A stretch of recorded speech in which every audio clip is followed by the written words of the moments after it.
Welcome to the Yarn Chicks podcast. Thank you. I'm so happy to have you here. It's so fun to be here together. Together on my sofa in Berlin. And to you guys, welcome as well. Hi. We're in Berlin and Anna is visiting for a lovely 4-day event. We had the trunk show on Wednesday and Anna brought all the samples to it. It was really amazing. Everyone got to hear all the stories about Maralal, A New Direction in Knitting, Anna's new book, but also Penguin. Yeah. I think there was quite a bit of talk about Penguin too, and your Pinga was along. Yeah, Pinga was along. And also the Humboldt was there, and I think it got the most attention. Your Humboldt sample got quite a lot of attention. It's the first one, right? Yeah. It was the first Maralal pattern, so it gets a whole bunch of the introduction story. Yeah. Good loving. Good loving. Yeah. But I felt it sort of jumped over onto the group. Everybody was like holding it and looking at it closely, and I think it snuck into some cues. And Yeah. And I think it also, now that there's a whole book about it, it sort of makes sense too. Yeah. With all the, it has its family now rather than being this, what else can happen with this? It was fun to, because that was definitely how the whole Maralal project started and working out the possibilities of it as a technique. It kind of started with the Humboldt sweater, and then just sort of that led to another idea and another idea and another idea. So so good. I mean, I've knitted the Humboldt twice now. Yeah. And I'm currently knitting another one. For our little friend here. For my dog Marie, who wants to sit. Wherever there's a knitter, she wants to sit. Nice. So she's joined us here as well. And has she, getting a bit fierce. Has she been, is this her podcast debut? Yeah, she's been in the sort of, she's hopped down. You can come here again. Need the button. She's been in the sort of end bit when she first moved in, because I just sort of thought I had to sort of introduce her a little bit. Yeah. So I had a little clip at the end, at the very, very end of the last podcast, or the one before that. Because she's been with us 2 months now, so that's quite recent. And I think that the first podcast I was still going, something has happened, I need to share about it. And so she was in the end of that, but it's the first time she's actually sat with us here whilst we were talking. So it's her first proper podcast debut, which is nice. It's clear that she's nicely at home now. Yes, she's settled in. So the exciting thing was that after the trunk show, where we had quite a few people from, all over Berlin actually come, some of those people also joined the Maralal workshop, the class that Anna hosted in the Wollwind. So that is sort of North Berlin, Tegel, in Tegel, where I work. And then Anna hosted this course, and a lot of the same people showed up. What was it? How many? Sort of half and half, I think, and half. right? Yeah. So that was good. And is that, because that's it was really nice to be able to meet your regular, the knitting group. Yeah. It was all the people that would show up regularly. Some people missing because of travels and family stuff, but that's always how it is. We were around 10 people, and on Wednesday I think we were maybe 15 in total. I didn't really do a proper head count, but we were more people because you were there. And everyone was very excited to sort of act. I think also in hindsight, people were saying, "Oh my God, I really learned something," and that was the difference to our usual knit circle. And so that's your regular, and that happens once a month usually, yes. Right? So every last Wednesday in the month we meet at 7 o'clock at Bekesh. And anyone can come. Anyone can come. Because the idea is that we want to welcome people who might not have knitted for a while or who might have never knitted but are really intrigued by the idea. And as we're a group of quite skilled knitters that will happily sit, we'll sort of mix. Yeah. When this happens, we've had groups of 4 new knitters, we've had just one person coming. We always sort of relaxed, sit around, and then it sort of happens that things get taught. But it's not this idea of someone sits and teaches you to knit, but it sort of happens in this communal space, which is lovely. And I have footage from our trunk show, so I'm really excited. The end of this episode, there will be the knit reportage, basically live from Bekesh, well, filmed at Bekesh, and lots of photographs, and just to sort of show the scenery of this very special event. Usually we just sit in that same spot where we were sitting at that table, and we sit and knit and chat into the evening. And there is one Wednesday a month where we meet in the mornings. Okay. But that's always decided. We always sort of decide the next time that will work for maybe someone to, It's not often people can meet in the mornings, but I'm trying to have this because I realize that sometimes that's actually the more quiet and there's more daylight, especially in summer, and when it gets darker, and it's easier to teach and look at what people are doing with this daylight, and it's a nice place, very relaxed. So in the daytime we have the anti-cafe, and that was something that would have been really nice for us to experience. But it is in the evening, you just pay for your drinks. Yeah. Okay, I can edit some of them. That's alright, it's nice to talk about those things too, for what's happening and the placing of it. And that's true, because I think I always say, come and meet, but I never really say what it's like when you get there. Yeah. And I think that's actually quite silly.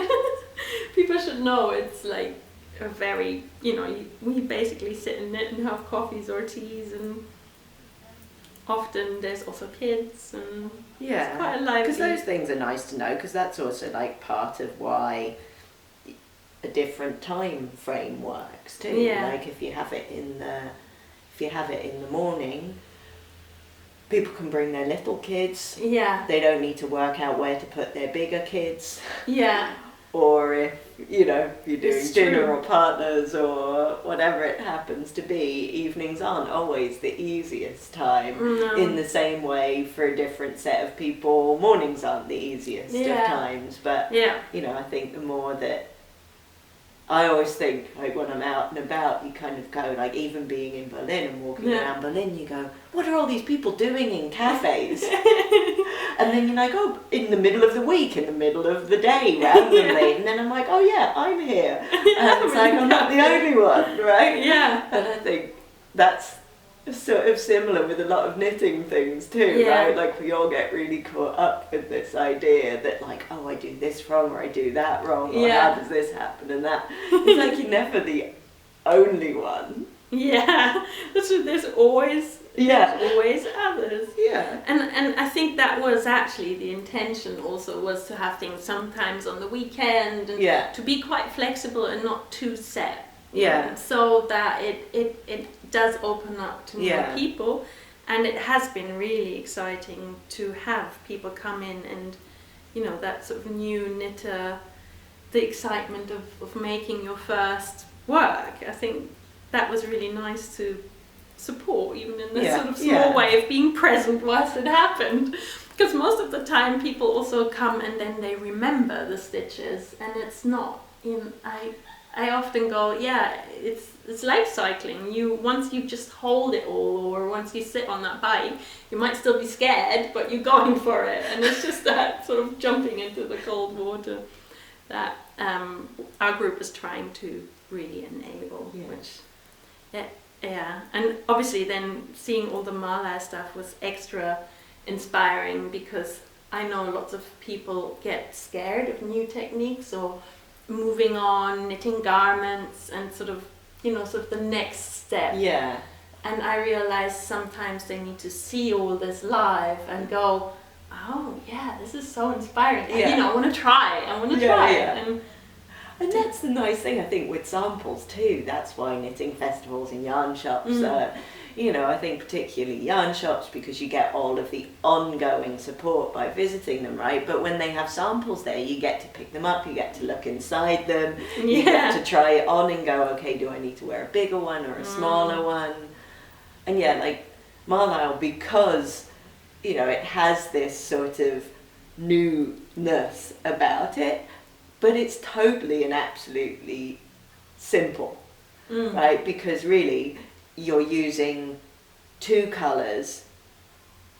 You're either using them together as a marl, or you're using them separately as in stranded colour work or Fair Isle. Oh yeah, I could show this bit. Yeah, so when you do this bit, you're knitting with both together, holding both together and making the stitches with them at the same time. And when you do that bit, that's the stripey down there, when you do that bit, you just let the grey float on the inside. So there's a row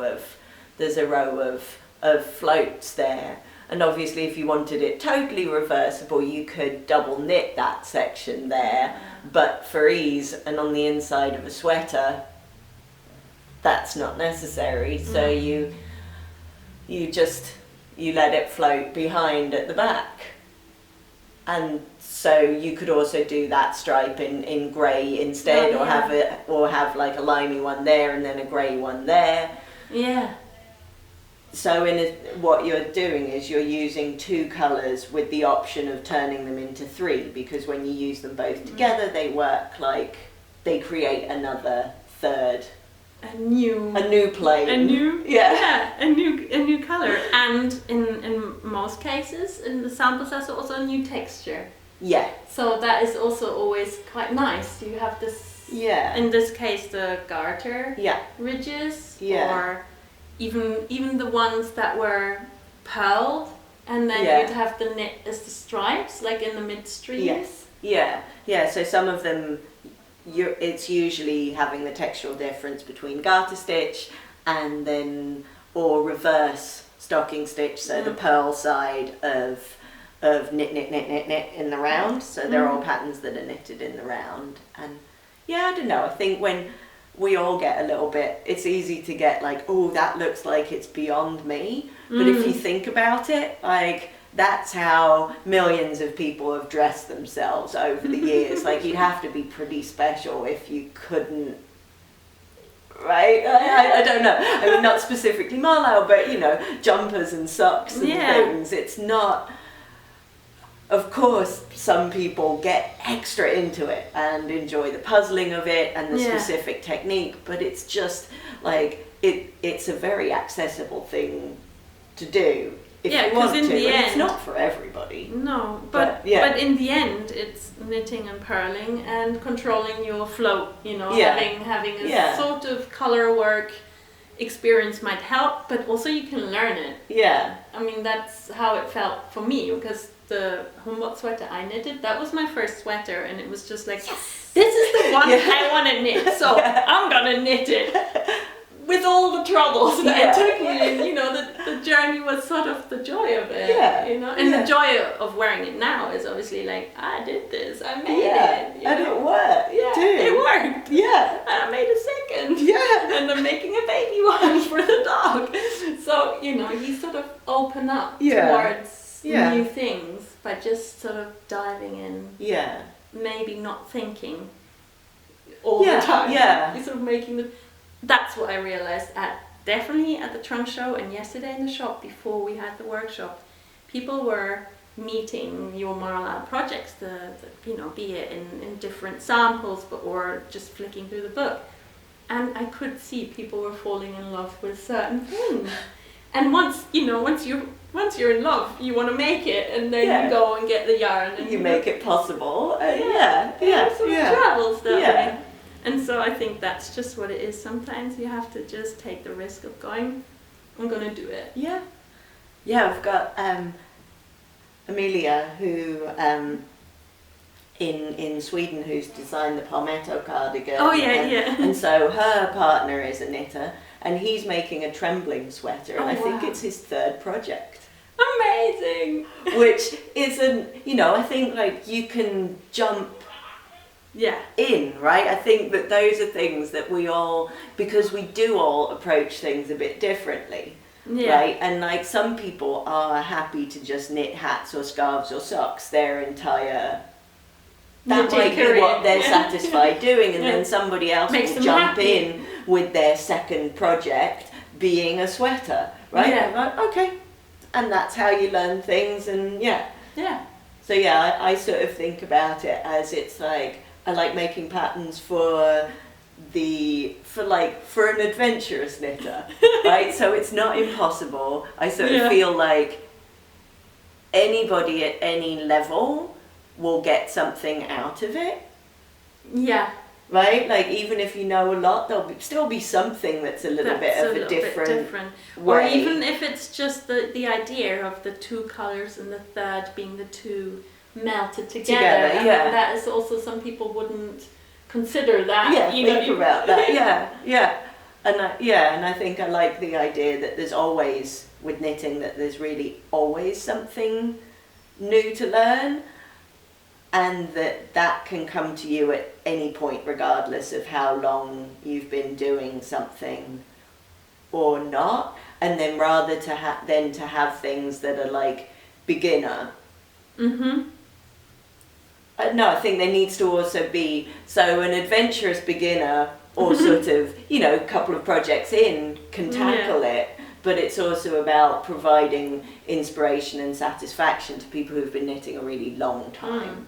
Yeah, to have and I mean, that's what it is. It is like the title, a new direction. You just sort of take that little sort of, even if it's just sort of a little bend, and you go, I've tried something. Usually I walk this way, now let me walk that way. Why not? Yeah. Who knows what you see and meet and what ideas you get. Exactly, and I think that's, if it's in the title, then it opens up that space for people to go on a journey and say, let's start with one of the cowls, because they're sort of, knitted in the round and relatively compact, and let's start there, or let's start with the mittens, or there's so many entryways. And someone recently said, I want to start with the S shawl because I like it, can I do that? And I messaged her back and said, yes, you can, because you can just do the swatch, and then you've got a small project, and you might swatch a second time, and then you have the little mitts that you showed, and there's always a way of making something big as your first thing, because I think it'll get you going. And she was so inspired by the S shawl. I think it's Pammy. I think she will do it. I hope so. That would be nice. And I thought, oh God, where was I? Oh, okay. So, talking about knitting and all the patterns in your book, there's a really exciting point in time, because right now the Fringe Marla Cal is starting. Is it called Fringe? Can we get the name right? It's so the hashtag being used is the Fringe Marla Cal. So Karen usually does she does a Fringe and Friends Cal that now happens in January. But it used to happen in September, so then she was really missing September not having a thing. So September is the Fringe Marla month, and what I also really like about it is one of the projects you can also do is come up with something yourself as well. That's so nice. Using the technique. You can come up with your own project, so as a way of sort of extending the inspiration too, because it's a technique that once you have read a little bit or have even just looked a little bit, you can start applying it easily in other ways. Yeah. That's exciting. Yeah. I didn't work that bit out yet. I'm really excited. It's starting tomorrow already. So I guess today's the 31st of August. Yeah. And tomorrow's the 1st of September. Yeah. And that's when... when it starts. That's when this knit along starts.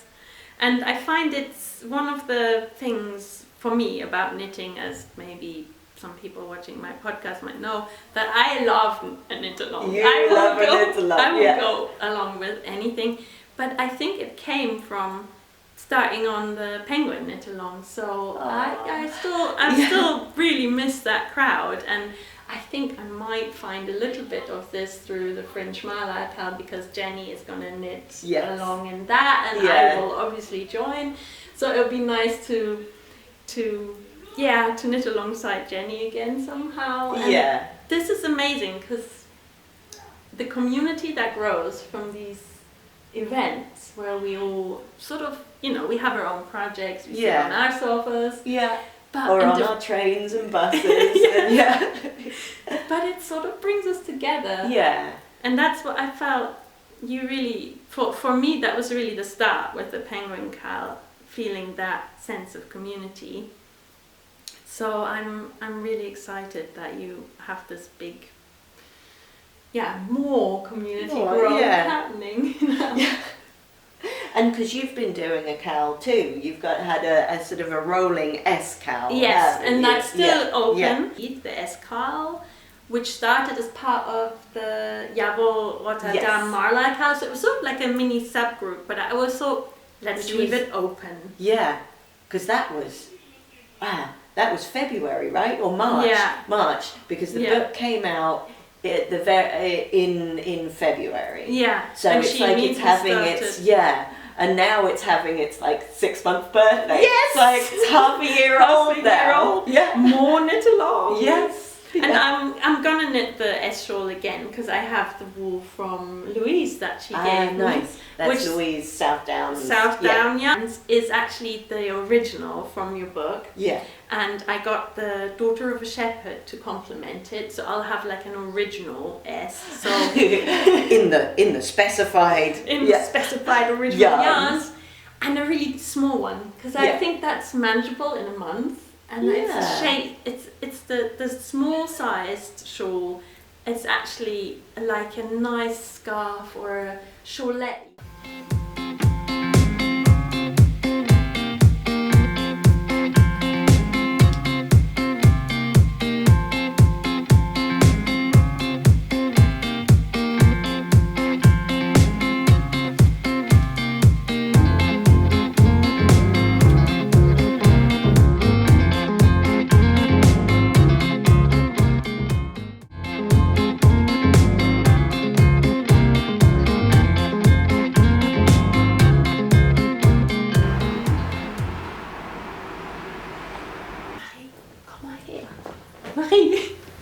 Marie, come here.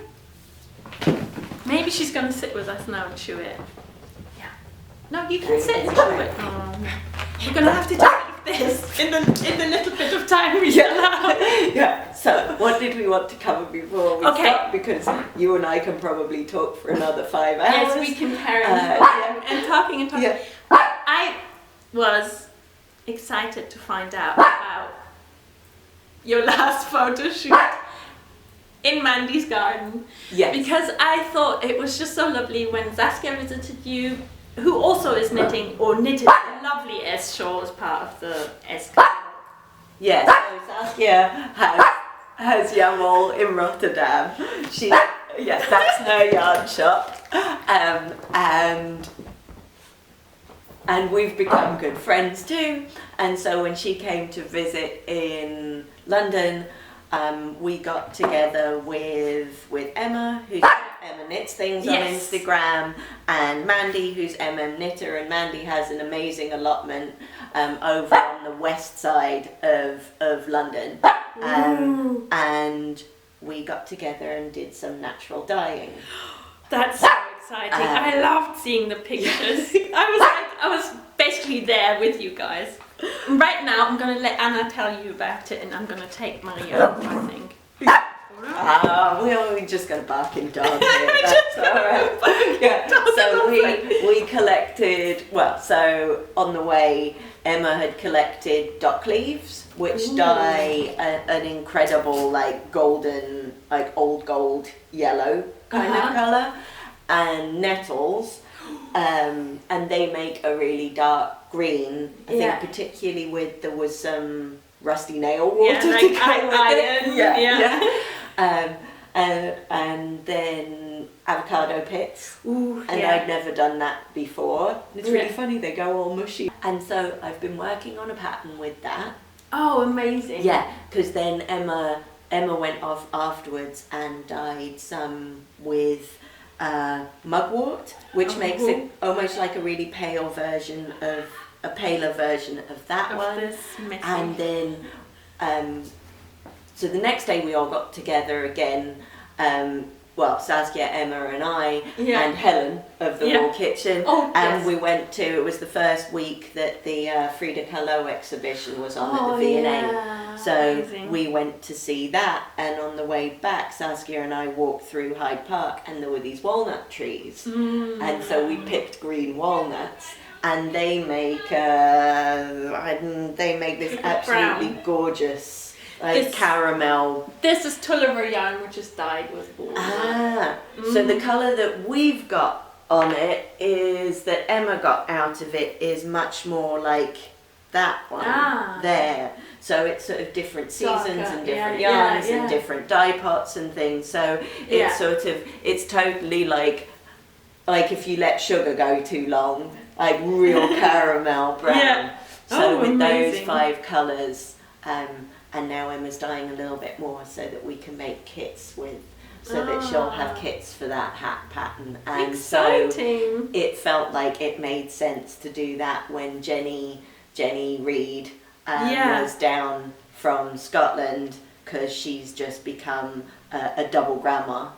Her stepdaughter has had twins. Oh my god, how exciting. Yeah, so, and they're not too far from where I am in London, so then we all went over to Mandy's allotment again to take pictures of the patterns and a few other new ones. Amazing. Including this one that is like the rough sketch of what's now become a proper pattern. That's exciting. Yeah, so yes, that was a really lovely day, and we all took turns modelling it as well, because I definitely, I believe very firmly in knitters being models. Yes, perfect. Yes, very perfect, and it sounded like a good fun day as well.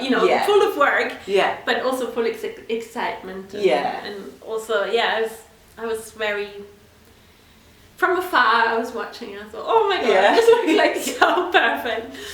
I wanted to give you the chance, because now we've chatted a bit, that if you had a question yourself, or if there's a question that's come from the questions now, or from our discussions, or just a knitterly question you have yourself at the moment, that you could say it out loud, or you could say it in your mind if you want it to be silent, and we could do a little tarot reading. Yeah. Because I've brought, as the last thing, I brought my set of these. They're woven images on.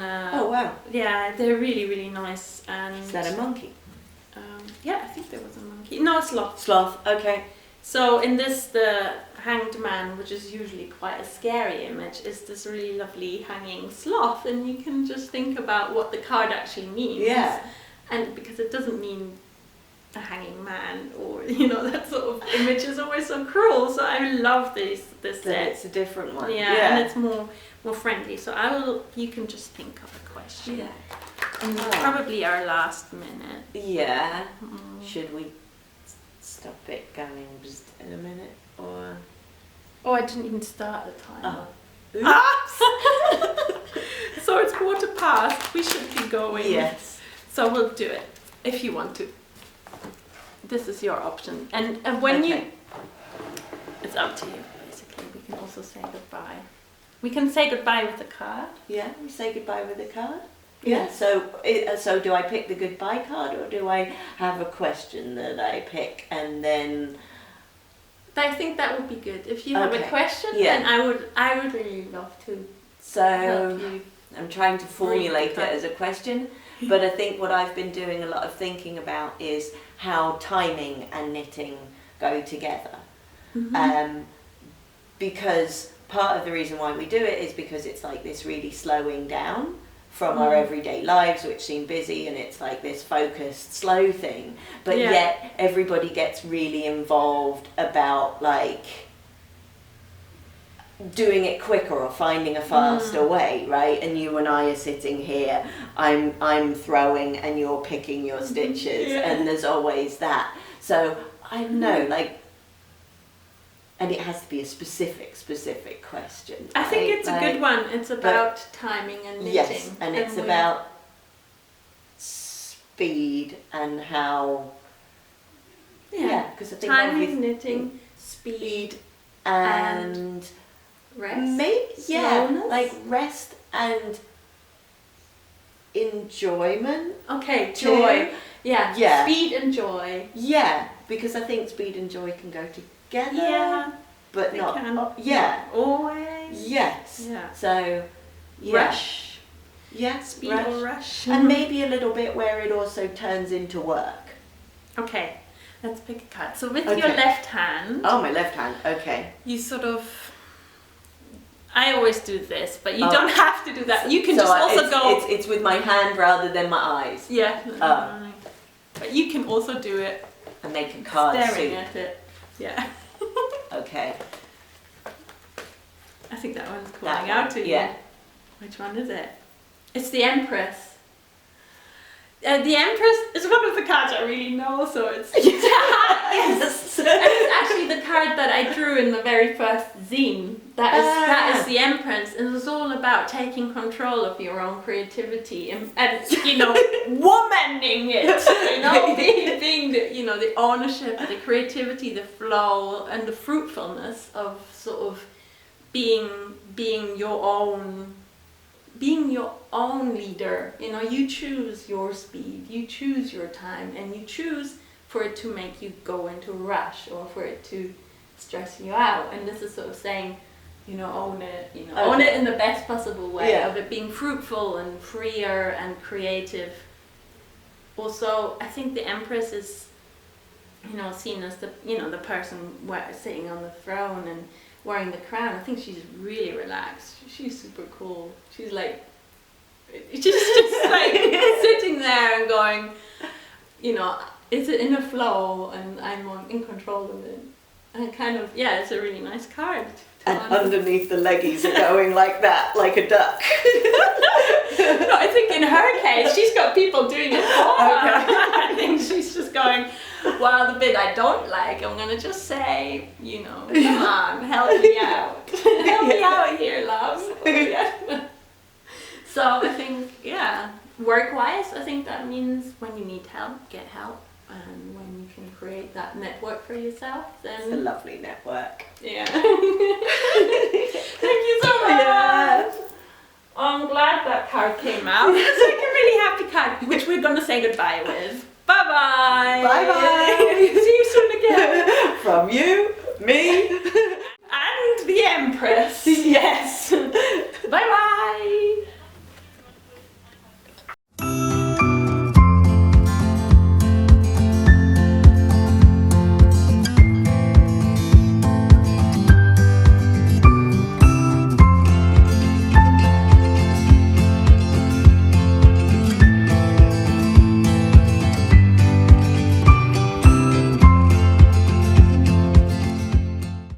Of research, because it's really easy. You just knit with both of them together, and when you want one of them, you knit with the other yarns together, and then when you want one, the other one floats behind. You could double knit this, but on the inside of a sweater, unless you're kind of doing that all the time, nobody's seeing the inside of the sweater. But the possibility of double knitting is obviously, it's an exciting